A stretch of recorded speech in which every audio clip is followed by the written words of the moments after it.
Good evening. This is Crime Classics. I am Thomas Hyland. I'm going to tell you another true crime story. Listen.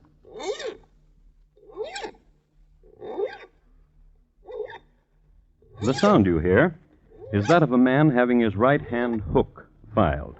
It's Saturday night in London town, and he wants to be gleaming and presentable. The year is 1739, when a well-sharpened hook in London town was considered prudent. And Captain Rat, that's R-A-T-T, besides being a drunkard, a scoundrel, and a smuggler, was a prudent man.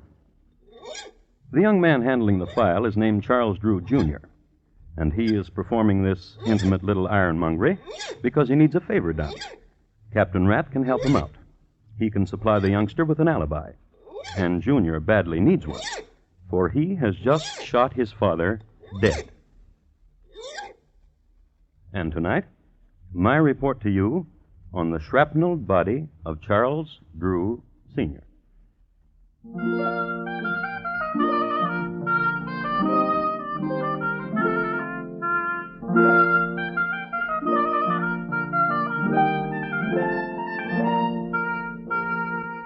Crime Classics, a new series of true crime stories taken from the records and newspapers of every land, from every time.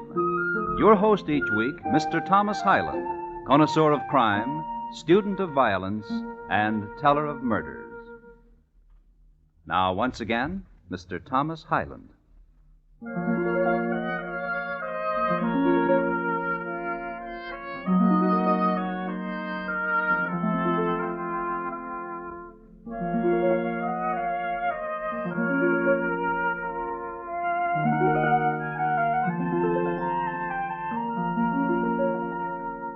The year, as I've told you, is 1739, and the place, Long Melford in the county of Suffolk. Long Melford was a small, quiet town near London, and in it, a manor, and in the manor, a high-vaulted room of roaring fire, great shadows, and flying buttresses. Directly beneath the buttress that flew toward the west, two men, father, son, Charles Drew, Sr., Jr. Son? Yes, Father? The time has come for you and I to have a talk. I'm grateful. There are things vexing me. Perhaps what I have to tell you will answer your vexation. I'm very fortunate. I've tried to be a good father. A most excellent father. There's no one richer than you in Long Melford. Which is what I want to talk with you about. I know. I've drawn my latest will. This. What a gentle and most excellent father I have. Have you ear to what they say of you in the square? No, what do they say? That you are gentle and most excellent. What of the will? I'm leaving everything to your 5 sisters, and to you 6pence, to lend, to spend, to start your fortune. But the last will, the one before this, you left me everything, and only a kind word to my 5 sisters. That was when you were 11. Now you are 19. And a good son. To whom good? To you good. Nay, to the cutthroats and smugglers with whom you cozen. It is not so. This is so, I know it. You consort with people of ill fame, and also with Mr. Richardson's housekeeper. Shall I explain this of Mr. Richardson's housekeeper to you? 'Twould be well. She is a most excellent housekeeper, and I wish to employ her for our own household. And this you have been trying to do for the last year. She demands high payment. Our family can afford high payment. But I personally cannot, Father. Not until I inherit your fortune. And which with this new will never be. Father. I don't scare, son. Wave that gun or...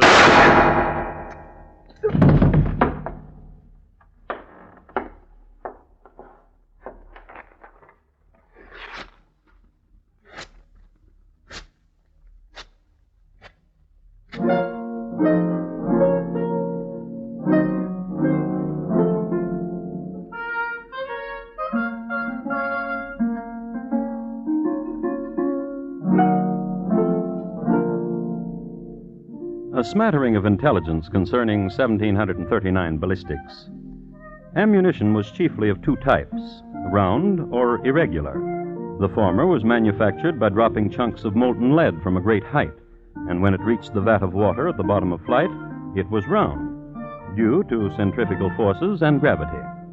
Among men who puttered with this sort of thing, round shot was considered pretty fancy. Mostly, guns were loaded in this era by whatever iron junk was to hand. It should be recorded that Charles Drew, Jr. had stopped at a small junkyard on his way to talk with his dad.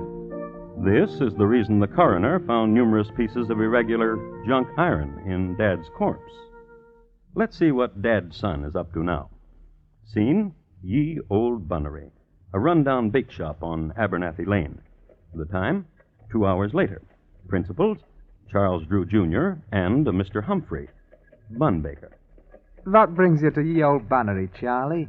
I want to know a thing. And that is what? Humphrey, how would you like £100? You were saying £100. All you must do is say you killed a man. I killed a man. My £100, please. You must say you killed my father. I killed your father. My £100. To the police. Charlie. £200 now, and £200 after you've been to the police. You killed your poor old dad, Charlie? With this pistol. Huh? Leave you to be a very rich man? If someone were to go to the police and said he killed my father, he would be rich too. With his neck in the gibbet. I would guarantee that the man would be released. Inside of a week he would be released. There are jailers who would release such a man, persuaded correctly, with enough money. A guarantee, eh?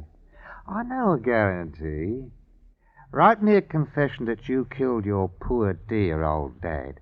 I will hide it. I will go to the police and confess the deed.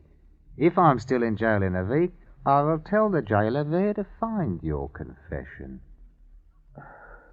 Wrap me up half a dozen of your excellent buns, Humphrey, and I will give you £200, plus the price of them. Thereupon, Humphrey plucked a quill from his favorite goose in the back goose coop, sharpened it, and presented it to Charlie. With it, the lad wrote out his confession, paid up, and left. Humphrey waited for his wife, got permission to leave the shop, stopped at his house for a moment, then walked into the local constabulary and made history with this statement. If you boys are looking for a corpus, try 26 Bloom Street. If you're wondering what his name is, it's Charles Drew Sr. If you're wondering who did the murder on him, it's me. And my name is Humphrey.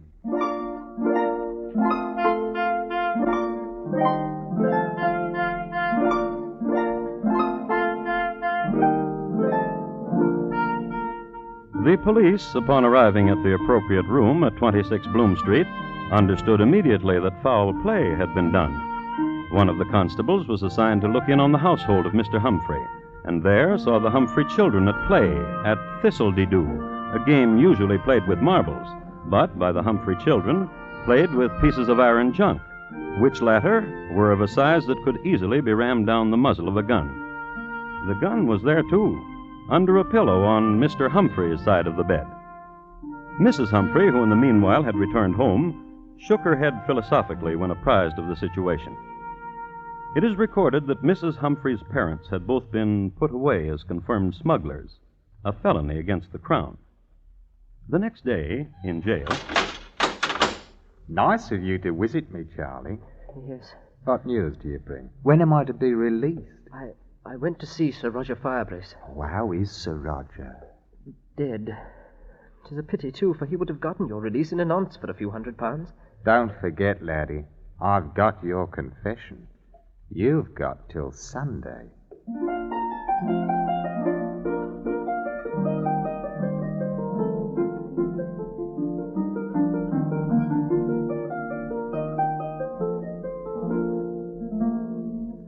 The youngster, however, knew another man of note, Sir Chauncey Fenwick. Sir Chauncey was compassionate and understood the situation exactly, but unfortunately had just had one of his periodic fallings out with the magistrate's wife. But Sir Chauncey did not send the lad away empty-handed. He suggested an old sea dog named Captain Rat, with 2 T's. What's the file, Mr. Drew? You'll be missing me hook and be scraping my wrist. I'm very sorry, Captain Rat. Nervous, bean't you? But I travelled here to London to talk to you. You see, Sir Fenwick sent you to me. Sir Fenwick took £500 and said he could do nothing with it. You're my last resort, Captain Rat. A wee bit, dear, Mr. Drew. Aye. Now, what can old Captain Rat do for you? Do you have any influential friends? What be you needing? An alibi. For yourself? For a friend. Aye. 'Tis always for a friend. What about him? He confesses he killed my father. And he be your friend? By killing my father, he made me rich. I bear him no malice. And for him you want an alibi. Why? Why not let him rot?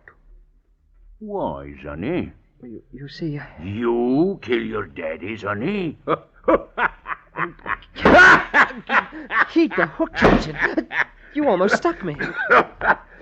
Pardon, young gentleman. An alibi you want, is it? For a friend, To say what? That my friend is making a mistake. That he is having hallucinations. That he did not kill my father because he was with you the night my father died. And where, Mr. Drew, will that leave you? Since one has confessed to the crime, it is doubtful whether I would be charged with it. Sly one. Bean't you a sly one, young gentleman? Bean't you? Oh. I'll travel down to the jail with you and have a talk with your friend. How's that, Very good. I'll need £500 for expenses. Oh, yes. Now. Yes.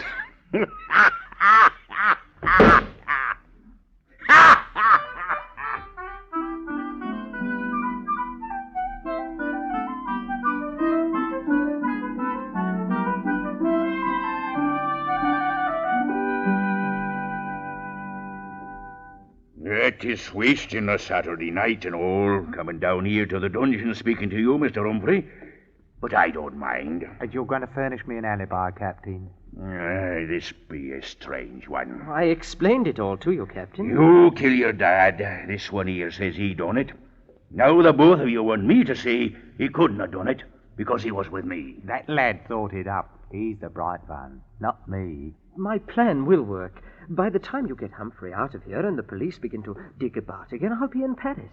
Lost. I will change my name, and with my fortune I can... For your fortune, I will do it. I gave you £500. Bah, the pittance. Your fortune, Mr. Drew. Except what he's promised to me. What about it, lad? No. Bah. Taylor! Pleasant talking to both of you.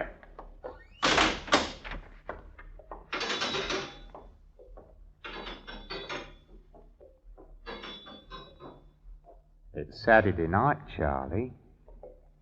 What will you do? It's Saturday night, Charlie. I've got your confession hidden away. And tomorrow's Sunday. What will you do?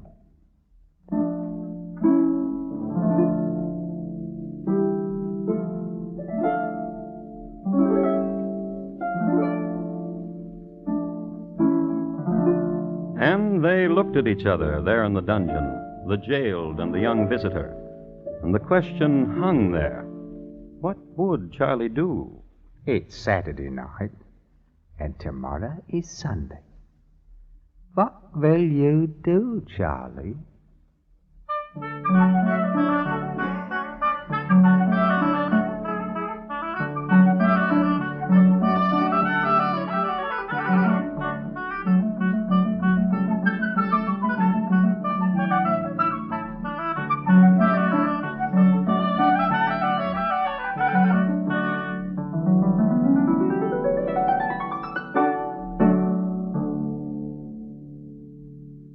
You are listening to Crime Classics and your host, Thomas Hyland. Tomorrow night, hear the premiere performance of 21st Precinct, a new hard-hitting mystery series revealing the inner workings of the world's largest police force. Precinct, produced by CBS radio team that gave you Gangbusters, is a program you'll want to listen for every Tuesday night on most of these same stations. Premiere performance tomorrow night on CBS Radio. And now, once again, Thomas Hyland and the second act of Crime Classics, and his report to you on the shrapnelled body of Charles Drew, Sr.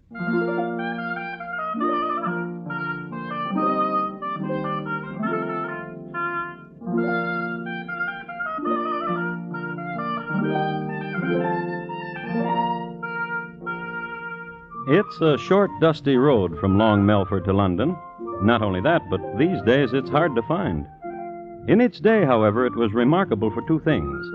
The brothers Shoe Spooner, Dick and Harry, who embarked on a career of highwaymanship on the morn of June 3, 1735, were hung on the eve of that same day from the highest branch of an elm at a fork on Long Melford Road.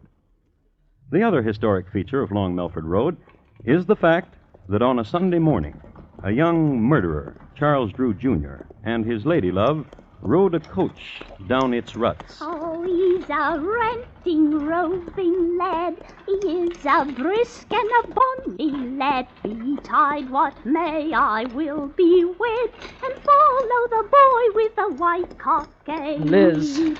What is it, dearie? Shut up. Everyone's singing that song, dearie. It's the rage. Please, shut up. Oh, Duck, what's the matter? You're the cause of it all. Of what, old Duck? By killing my father. You wanted a way to have all his money? I told you a way to do, that's all. Yes. Oh, Duck, dearie. You'll see when we get to London what a time I'll show you. Make you forget. Since I've killed him, I've done everything wrong. Will you listen to Liz again? Will you? Surely I'll listen, Poodle. Oh, Duck. Monkey. Will you listen to Liz? Surely. When we get to London, we change your name, and you forget about Humphrey. But if I don't get him out of jail tonight, he'll show the police my confession. But you'll be in London. Start forgetting about him right now. All right.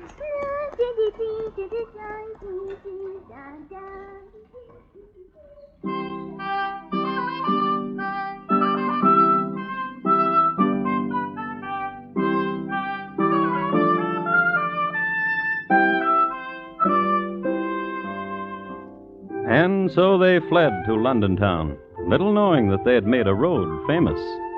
In London, they located a little-known hideaway called Bonhomme Carter's Thorny Bull Inn on the corner of Asquith and Chiswick. The lad registered under an alias, Thomas Roberts. Liz, however, registered in her own name, Elizabeth Bathall.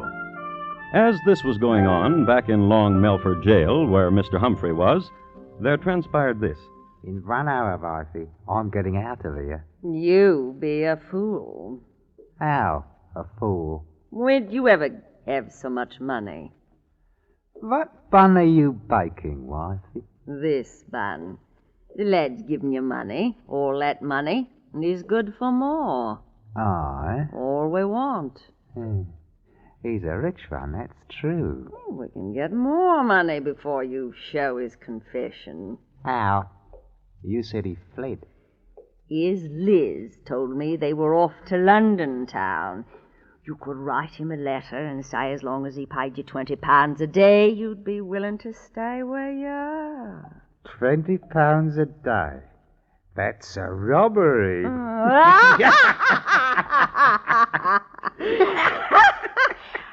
I will go to London and find Master Drew and present him with the letter. How will you find him? I will ask here and about of him. London, eh, Wifey? London. What of the children?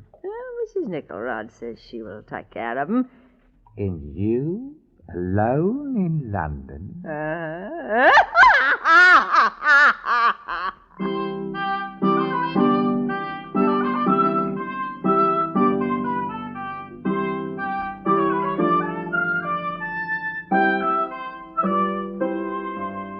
So Mrs. Humphrey went to London.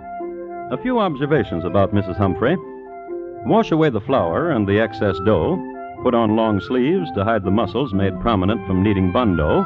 Comb the hair, exchange shoes for boots, and Gertrude Humphrey was rather presentable. When she went to London, Mrs. Humphrey did all of these things, plus making a mental note not to laugh too much, not only because of the horrible sound she made, but also because of the mischievous twitch it brought on, which she could not control. So, Off she went to this place, to that, to this pub, to that, asking for a Mr. Drew. I should like to comment here that in 1739 the gin was of an excellent Holland distillation. However, its chemistry had a peculiar reaction with Gertrude Humphrey. Though she fought it, and though she laughed not at the most hilarious joke, including the historically famous one about Lady Mumbly and the Troubadour, the gin caused her to twitch mischievously. This attracted to her London dandies, who plied her with more Holland gin, and who promised her help in finding Mr. Drew, and who never did. But Gertrude never lost sight of her mission, and one night in a pub in Covent Garden... Mister. What's your present, dearie? Well, now, dearie. I want a gin. Gin for the lady. What's your name, dearie? Gertie. Gertie. Here's your gin, Gertie. Drink up. Well, now, dearie. Is your name Drew? Is that what you want my name to be? I'm looking for Mr. Drew. Mr. Drew! Is there a Mr. Drew? Yes. Oh, now, Gertie. I'm the one that's bought you the gin. Yes. My name is Drew. You ain't the Drew I'm looking for. Oh, now, why do you say that? Here now, lad. I'm the fellow who's bought her the gin. Here's a guinea, my lad. Find another lady who likes gin. Oh, I will, that governor. Thank you. Bye, Gertie. Oh, now, why do you weep, pretty one? You're so beautiful. Always crying beautiful things. Gin for the lady. Now, stop that weeping. Here's your gin. I say, mischievous wink you have. Is that truly your name? Truly, Ladybird, it is. Ladybird. And you were looking for me? Ladybird. Well, my name is Drew, and you shouted for Mr. Drew. So beautiful you are. What do you want of me? I've a letter for a man named Drew. Really? Oh, I want you, David. I really do. Then give it to me. You must turn your back now. Right you are. Yeah. Oh, you want a conniver, you are.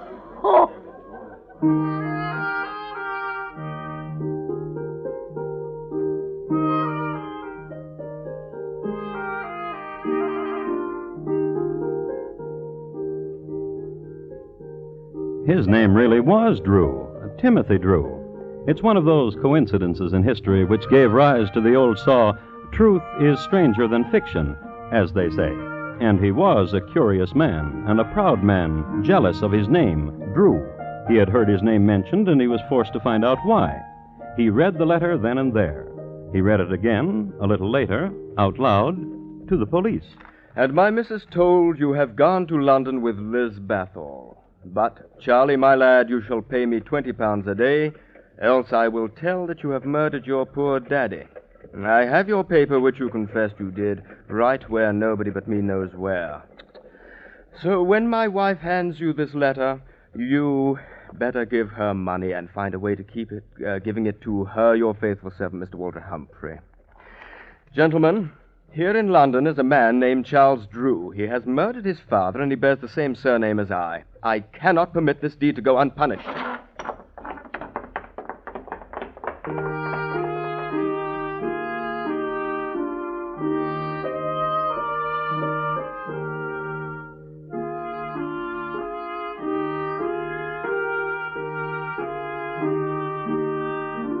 Even in 1739, the London police were thorough, and, goaded by the enormity of the crime and spurred and accompanied by a man whose name had been besmirched, they combed the alleys, hostelries, pubs, dens. It was late on a moist Thursday morning when Timothy Drew happened into Bonhomme Carter's Thorny Bull Inn on the corner of Asquith and Chiswick. Bonhomme Carter denied the presence of a Mr. Charles Drew, but affirmed that a Liz Bathall was most certainly a guest there. He directed Timothy to Liz's chambers. Who is it? Open the door. No games, dear. It's too early. Who is it? A representative of the police. Why didn't you say? May I come in? If you be the police, you can do anything, ain't that so? Thank you. I ain't done nothing. Is your name Elizabeth Bathor? It is. Do you know a man named Charles Drew? What's he look like? I don't know. Then how can I tell if I know him? Here. What sort do you take me for? There's no one in me closets.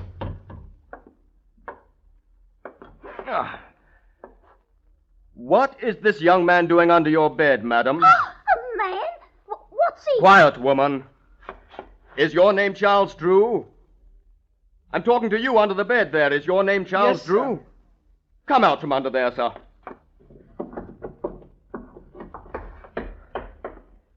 That's right, sir. My name is Charles Drew, sir. And did you kill your father? It would be a small life living as I have been. Yes. Yes, I killed my father.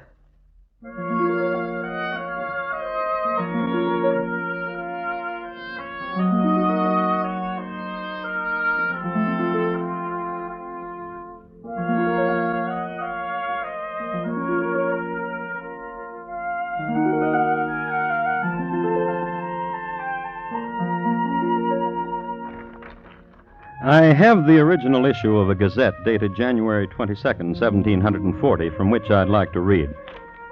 The melancholy proof that when a man has abandoned all religious principles and has suffered his depraved appetites and passions to govern his reason was shown yesterday when Charles Drew, Jr. was hanged in Long Melford. Since the hanging elm on Long Melford Road had recently been demolished to make a keel for the British Navy, a new gibbet was erected. This gibbet was equipped with a new mechanical device invented by Mr. Douglas Langford of Eastbourne. Mr. Langford is to be congratulated.